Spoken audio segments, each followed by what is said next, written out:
Shalom, selamat pagi, selamat hari Minggu, salam sejahtera bagi kita semua. Pagi ini kita akan beribadah, dan dalam ibadah ini sama-sama kita akan dihentar untuk mengerti bagaimana menjadi pribadi, keluarga yang baik, bagaikan benih yang berkualitas. Lewat kebenaran firman Tuhan, Markus pasal 4 ayat 1 sampai 20 akan kita renungkan bersama dalam ibadah ini. Selamat beribadah, Tuhan memberkati kita semua. Shalom. Saudara-saudara jemaat yang diberkati Tuhan, firman Tuhan Markus pasal 4 ayat pertama sampai dengan ayatnya yang ke-20 akan sama-sama kita baca di saat ini. Perumpamaan tentang seorang penabur. Pada suatu kali Yesus mulai pula mengajar di tepi danau. Maka datanglah orang banyak yang sangat besar jumlahnya mengerumuni dia, sehingga ia naik ke sebuah perahu yang sedang berlabuh lalu duduk di situ. Sedangkan semua orang banyak itu di darat di tepi danau itu. Dan ia mengajarkan banyak hal dalam perumpamaan kepada mereka. Dalam ajarannya itu ia berkata kepada mereka, "Dengarlah, adalah seorang penabur keluar untuk menabur. Pada waktu ia menabur, sebagian benih itu jatuh di pinggir jalan, lalu datanglah burung dan memakannya sampai habis. Sebagian jatuh di tanah yang berbatu-batu, yang tidak banyak tanahnya, lalu benih itu pun segera tumbuh, karena tanahnya tipis. Tetapi sesudah matahari terbit, layulah ia dan menjadi kering karena tidak berakar. Sebagian lagi jatuh di tengah semak duri. Lalu makin besarlah semak itu dan menghimpitnya sampai mati, sehingga ia tidak berbuah. Dan sebagian jatuh di tanah yang baik, ia tumbuh dengan suburnya dan berbuah. Hasilnya ada yang 30 kali lipat, ada yang 60 kali lipat, ada yang 100 kali lipat."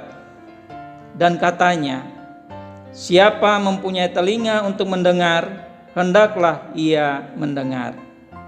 Ketika ia sendirian, pengikut-pengikutnya dan ke-12 murid itu menanyakan dia tentang perumpamaan itu.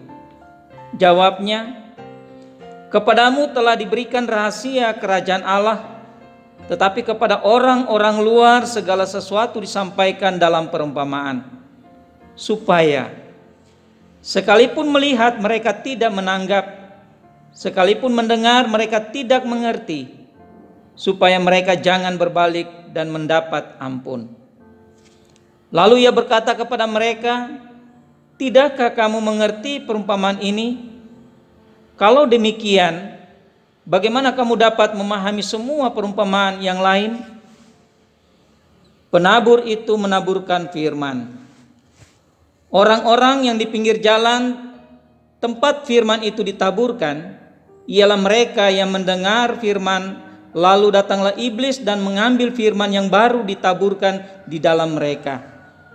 Demikian juga yang ditaburkan di tanah yang berbatu-batu, ialah orang-orang yang mendengar firman itu dan segera menerimanya dengan gembira. Tetapi mereka tidak berakar dan tahan sebentar saja. Apabila kemudian datang penindasan atau penganiayaan karena firman itu, mereka segera murtad. Dan yang lain ialah yang ditaburkan di tengah semak duri. Itulah yang mendengar firman itu, lalu kekhawatiran dunia ini dan tipu daya kekayaan dan keinginan-keinginan akan hal yang lain masuklah menghimpit firman itu, sehingga tidak berbuah. Dan akhirnya yang ditaburkan di tanah yang baik, ialah orang yang mendengar dan menyambut firman itu lalu berbuah. Ada yang 30 kali lipat, ada yang 60 kali lipat, dan ada yang 100 kali lipat. Demikian firman Tuhan. Berbahagialah kita yang membaca, mendengar, dan kita pun bersedia untuk melakukannya. dalam kehidupan kita hari lepas hari. Terpujilah Kristus. Haleluya. Saudara-saudaraku yang dikasihi oleh Tuhan Yesus Kristus,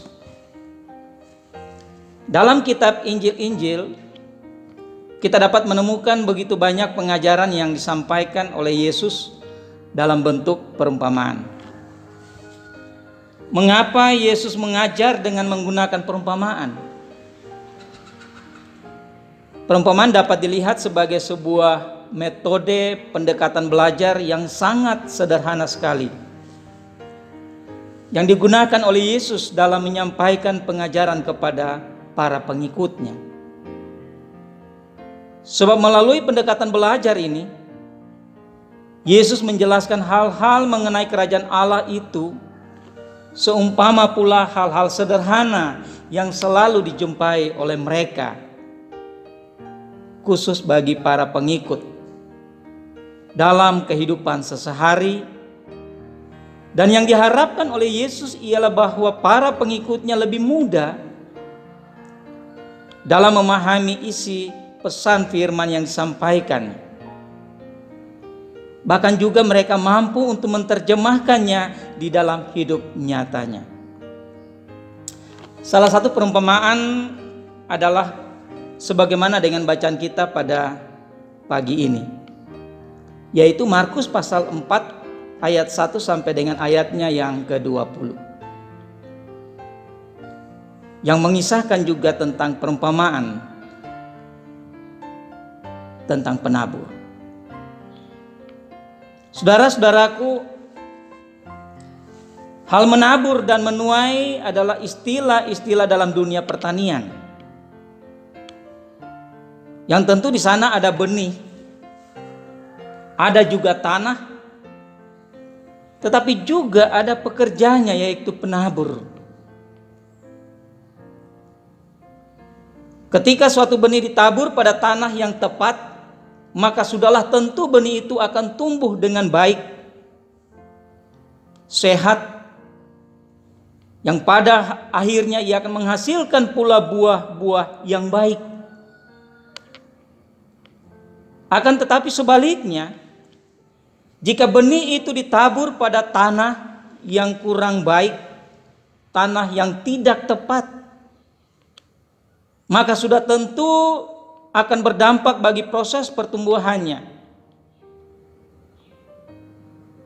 Akhir daripada pertumbuhan itu ialah hasilnya juga kurang bagus. Apa itu perumpamaan tentang penabur dalam bacaan kita di saat ini? Tetapi juga apa maknanya bagi kita? Markus pasal 4 ayat 1 sampai dengan ayatnya yang ke-20 dibagi menjadi 3 bahagian. Yang pertama ialah bahwa dalam ayat pertama Markus memberikan keterangan akan waktu, tempat, dan situasi ketika Yesus menyampaikan pengajarannya ini. Markus tidak menyebutkan secara detail keterangan waktu berupa hari atau bulan, tetapi ia hanya menyebut pada suatu kali atau pada suatu kesempatan. Dan tempat yang dimaksudkan di sini juga ialah bahwa adanya kemungkinan Danau Galilea. Sebab secara geografis wilayah seputaran Danau Galilea adalah pusat pertanian. Karena dilihat bahwa struktur tanahnya sangat baik untuk bercocok tanam di sana. Penjelasan selanjutnya juga oleh Markus. Berapa banyak pengikut? Markus tidak memperlihatkan jumlah berapa banyak orang yang mengikut Yesus dan kemudian mendengar pengajarannya. Markus tidak menyebutkan angka yang pasti, tetapi ia menyebutkan sangat banyak. Itu berarti bahwa banyak orang yang mendengar dalam kerinduan untuk mengikuti Yesus. Selanjutnya dalam bagian ini pula tergambar bahwa Yesus mencari posisi yang tepat untuk ia berdiri dan ia menyampaikan pengajarannya. Di manakah Yesus berdiri? Yesus naik di atas sebuah perahu. Dan semua orang yang mengikuti dia dalam kerinduan untuk mendengar pengajarannya ada di darat. Yesus sengaja naik di atas perahu supaya semua orang dapat melihatnya dengan baik, mendengar apa yang disampaikannya, supaya mereka bisa juga mengerti apa yang menjadi harapan Yesus itu juga bisa tercapai. Bapak Ibu saudara-saudaraku yang terkasih dalam Tuhan Yesus Kristus, hal yang kedua yang dapat kita lihat di dalam ayat 2 sampai dengan 9, bahwa Yesus memulai pengajarannya kepada orang banyak dengan memberikan perumpamaan tentang penabur. Diperlihatkan di sana ada 4 tipe struktur tanah yang di atasnya benih itu ditaburkan. Yang pertama ialah bahwa sang penabur menabur benih itu dan sebagian jatuh di pinggir jalan. Lalu datanglah burung dan memakannya sampai habis.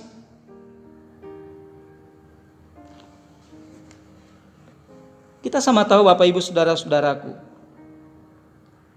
di pinggir jalan struktur tanahnya itu agak keras, padat, sebab orang selalu berjalan pada jalan itu. Saudara-saudaraku yang dikasihi Tuhan, Markus pasal 4 ayat 1 sampai dengan ayatnya yang ke-20 dapat dibagi menjadi 3 bahagian. Yang pertama, ayat 1. Di sana Markus memberikan keterangan tentang waktu, tempat, dan situasi ketika Yesus menyampaikan pengajarannya. Namun Markus tidak menyebut secara detail keterangan waktu berupa hari atau bulan. Akan tetapi ia hanya menyebut pada suatu kali atau pada suatu kesempatan. Sedangkan tempat yang dimaksudkan kemungkinan adalah Danau Galilea. Sebab secara geografis wilayah seputaran Danau Galilea adalah pusat pertanian. Karena ada sumber air di sana, struktur tanahnya juga sangat baik untuk bercocok tanam. Sedangkan berapa banyak pengikutnya, juga Markus tidak memperlihatkan angka, jumlah pengikut yang mengikuti Yesus dan mendengar pengajarannya. Markus tidak menyebutkan angka yang pasti. Ia hanya menyebutkan sangat banyak jumlah mereka. Hal yang lain juga diperlihatkan dalam ayat ini ialah bahwa Yesus sebelum melakukan pengajaran, ia mencari posisi berdiri yang tepat, yakni di atas perahu. Alasannya ialah supaya ia mudah dilihat, bahkan apa yang disampaikan dapat tersampaikan dengan baik, didengar dengan baik, Bahkan juga apa yang menjadi harapan Yesus ialah mereka dapat mengerti, sehingga ia mencari posisi seperti itu.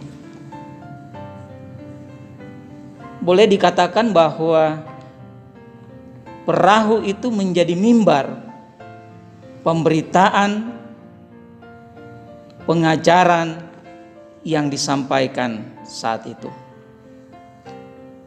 Bapak Ibu saudara-saudaraku yang terkasih, menarik bahwa ternyata mimbar itu tidak hanya ada di dalam ruang-ruang ibadah kita. Tetapi dengan gambaran ini memberikan penjelasan bagi kita semua juga ialah bahwa ternyata mimbar itu ada juga di luar. Katakanlah saja ada di rumah, ada di kantor, ada di pasar. Termasuk juga perahu di mana Yesus berdiri menjadi mimbar seperti yang diperlihatkan dalam ayat ini. Itu catatan pertama. Yang kedua, ayat 2 sampai dengan ayatnya yang ke-9, Yesus memulai pengajarannya kepada orang banyak dengan memberikan perumpamaan tentang penabur itu. Ada 4 tipe struktur tanah yang di atasnya benih itu ditaburkan. Yang pertama ialah bahwa sang penabur menabur benih itu dan sebagian jatuh di pinggir jalan.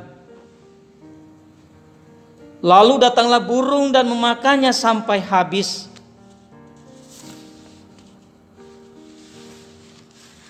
Benih yang jatuh di pinggir jalan ibarat orang-orang yang di pinggir jalan tempat firman itu ditaburkan. Mereka mendengarkan firman, tetapi datanglah iblis mengambil firman itu dari mereka. Melalui ayat ini, Yesus sebetulnya juga menyindir kebiasaan orang-orang Yahudi yang selalu melakukan kegiatan keagamannya di ruang publik, di pinggir jalan, di sudut kota, dan pada berbagai tempat lainnya. Mereka melakukan itu dengan iman dan motivasi yang kurang jelas. Apakah di balik apa yang mereka lakukan hanyalah sebuah tontonan?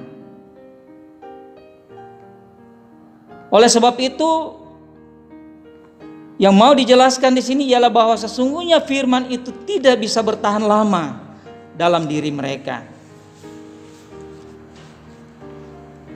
Hal yang dilakukan adalah hal yang sia-sia, yaitu menabur benih dan sebagian jatuh di pinggir jalan. Yang kedua, saudaraku, ialah bahwa sebagian benih jatuh lagi di tanah yang berbatu-batu, yang tidak banyak tanahnya.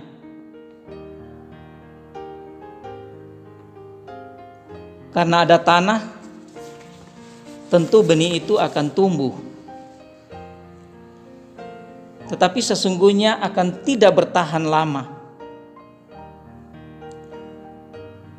Karena kurang mendapat resapan air sehingga ketika terkena sinar matahari, benih itu akan layu dan kering. Ini juga adalah sebuah kesia-siaan. Sebab benih yang jatuh di atas batu ibarat orang yang mendengarkan firman, tetapi firman itu tidak bisa bertahan lama.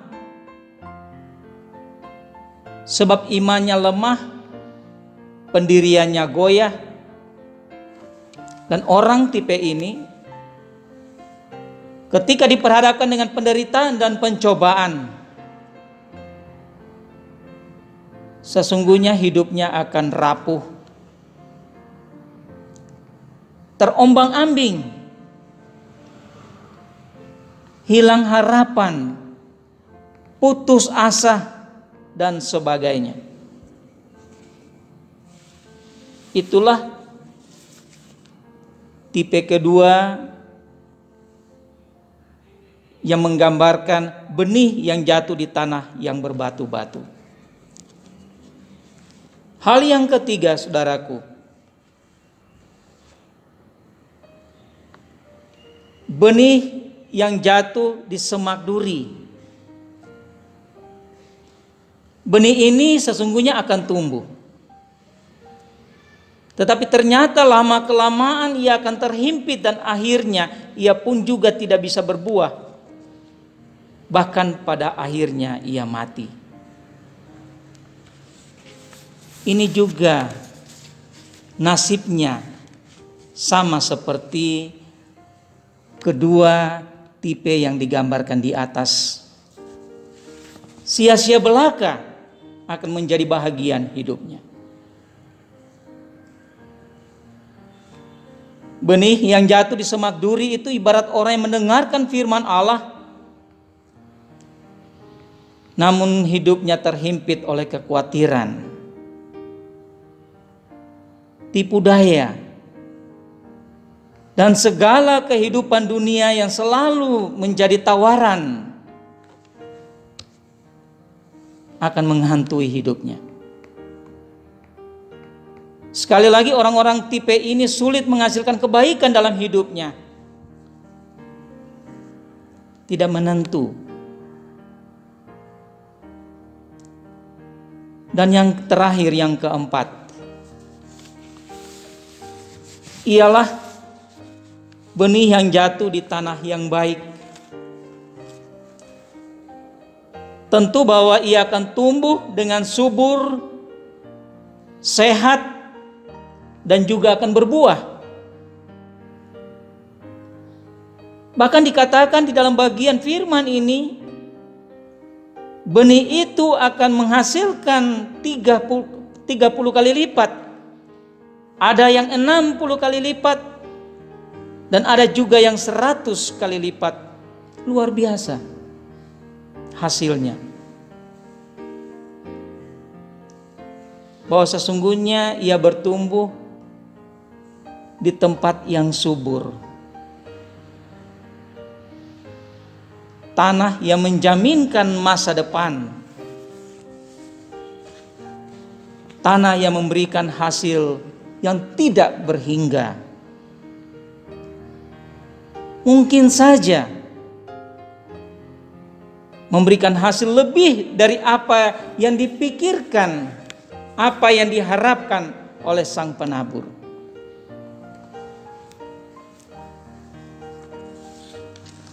Bapak Ibu saudara-saudaraku yang terkasih,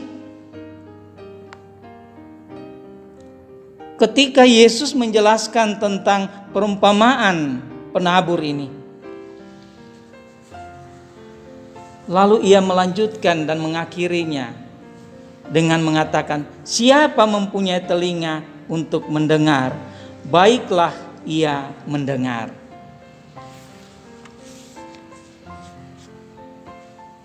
Apa yang diharapkan oleh Yesus ialah bahwa semua orang yang mendengar ketika itu tidak lantas mendengar lalu cuma mendengar saja. Tetapi harapan Yesus ialah bahwa mereka mendengar dan dapat melakukannya. Katakanlah, bukan dengar lalu tidak dengar-dengaran, tetapi dengar dan bisa mengerti. Dan di balik pengajaran itu sesungguhnya harapan Yesus ialah mereka bisa dapat melakukan, menjalani kehidupan sesuai dengan tuntutan pengajaran itu sendiri, firman itu sendiri.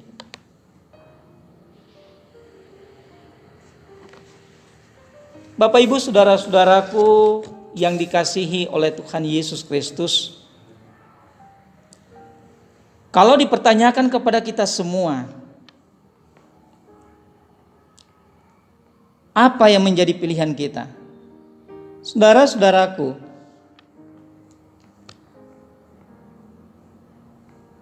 kalau dipertanyakan kepada kita, Kita ada pada tipe yang mana? Yang pertama,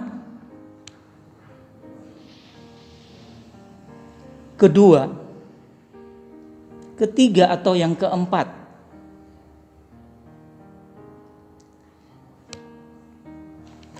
Sadar ataupun tidak sadar, sesungguhnya kehidupan kita memperlihatkan bagaikan benih yang jatuh di pinggir jalan. Bahkan juga kehidupan kita memperlihatkan bagaikan benih yang jatuh di atas batu. Juga hidup kita terkadang bagaikan benih yang jatuh di semak duri.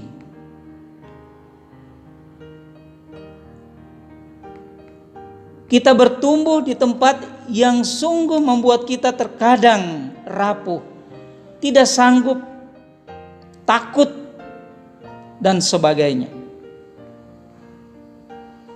Bahkan juga terkadang kita mengambil sikap untuk acuh tak acuh terhadap setiap kebenaran yang disampaikan. Dan kalau ditanyakan kepada kita mana yang harus kita pilih, maka sudah barang tentu kita akan memilih tipe yang keempat, yaitu benih yang jatuh di tanah yang baik, tanah yang subur. Ibarat orang benar yang ketika mendengarkan firman lalu menyambutnya dengan baik. Kita menjadi orang-orang seperti orang-orang yang membawa kebaikan, bahkan juga melakukan kebaikan itu sendiri.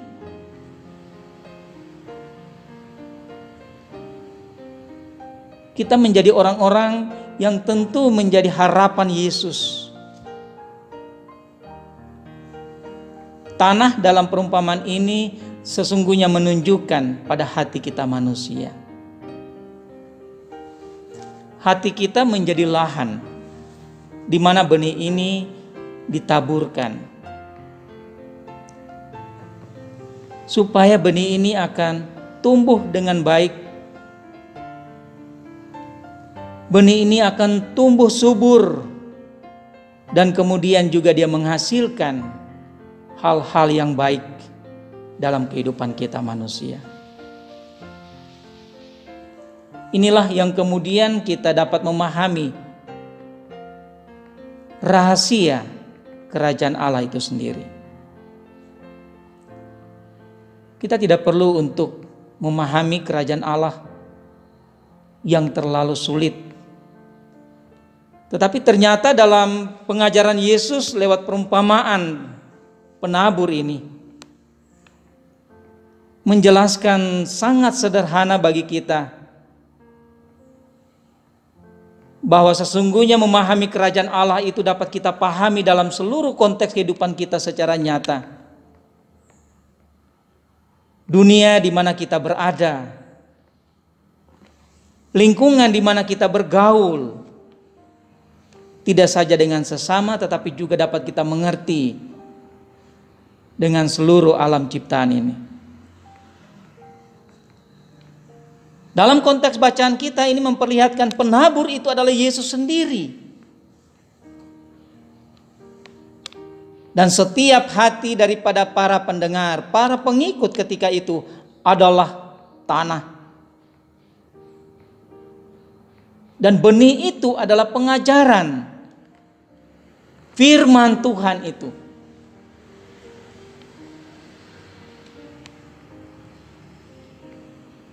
Dalam konteks kita saat ini,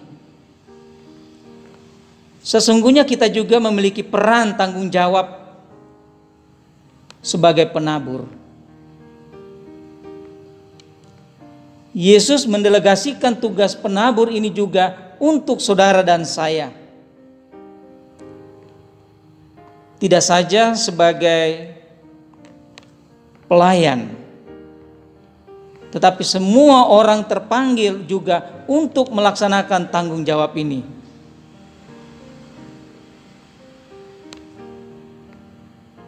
Dan setiap pendengar akan menjadi tanah ataupun lahan di mana firman Tuhan itu kita sampaikan.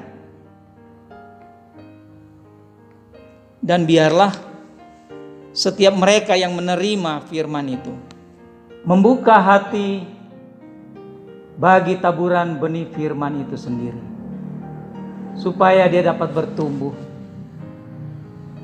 Tetapi selanjutnya ialah bahwa firman itu juga harus nyata di tengah-tengah kehidupan kita manusia. Supaya apa yang menjadi harapan Yesus, kerinduan, keinginan Yesus dapat kita wujudkan dalam kehidupan ini.